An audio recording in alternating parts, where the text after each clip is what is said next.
दौऱ्यासाठी आला असताना माझ्यासोबत असणारे या मतदारसंघाचे माजी आमदार व्यासपीठावर असणारे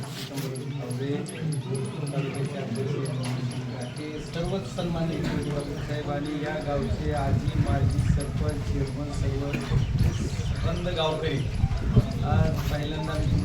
झाला की आज पाणी करायला आले पण प्रथा कळली त्याच्यामुळं खूप चांगलं वाटलं आनंद वाटला आणि एवढं सगळं सर्वता तुम्ही सर्व एकत्र करून काम करतात तुमचे खरोखर आभार आहे याच पद्धतीने काम करा कुठल्याही गोष्टीत काय अडचण असली तर आणि जी आता घराच्या बाबतीत आता समजा या घरात सुद्धा पाणी तर ग्रामसेवक जे असतील त्यांना पण मी आता सूचना दिल्या त्यांनी तहसीलदार साहेबांची किंवा या घराचे पंचनामे तिची PTR आपल्याकडे सुद्धा आता आमचे गस साहेब म्हणून आलेले चांगला अधिकारी माझे टीचर्स आहेत पण खूप चांगले एकदम सज्जन अधिकारी ते तुम्हाला सगळ्यांना मदत करतील आणि चांगलं त्या पद्धतीने तुम्ही त्यांच्याकडे ज्या घराने आता पाणी गेलेलं मदत मिळते जेवढे घरं दाखवत आहेत तेवढे काय माझ्या घरचे नाही तुमच्या घरचे बाधित आहेत त्यांना या शासनाच्या योजनेचा फायदा झाला पाहिजे त्याच्या संघाने सूचना दिल्या तर ते तुम्ही सर्व सरपंच मंडळी सुद्धा तुम्ही सर्व करून घ्या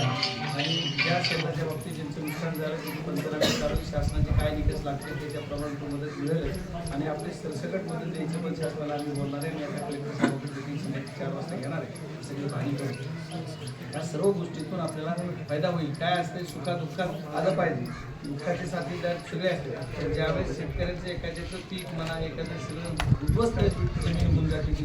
जाईल काय होईल अशा वेळेस सुद्धा लोकप्रतिनिधी आपल्या इथं आला पाहिजे ही आमची जिम्मेदारी म्हणून मी इथे आलेलो आहे बाकी दुसरं काही राजकीय विषय नाही तरी पण तुम्ही माझा सत्कार केला मी तसं सत्कार वगैरे आज नाही म्हणत होतो तुमच्या सर्वांच्या प्रेमाखातर तुम्ही एवढं प्रेम करताय आलेल्या लोकप्रतिनिधीचं सोय तुम्ही एवढं स्वागत करताय तुमचं सर्वांचं कौतुक आहे आणि मी तुम्ही जी मला एक मागणी माझ्याकडे केली त्या रस्त्याला विहार नंबर नाही पण विहार नंबरचा प्रस्ताव सुद्धा मी स्वतः लक्ष घालून येणार जे आता विहारचे होणार आहे त्याचा प्रस्ताव बराच काही पुढे गेलेला आहे पण हे नाव सुद्धा शेवटच्या स्टेजला सुद्धा आपण ॲड करून विहार नंबर याच प्रस्तावात मंजूर करून द्यायचं काम करू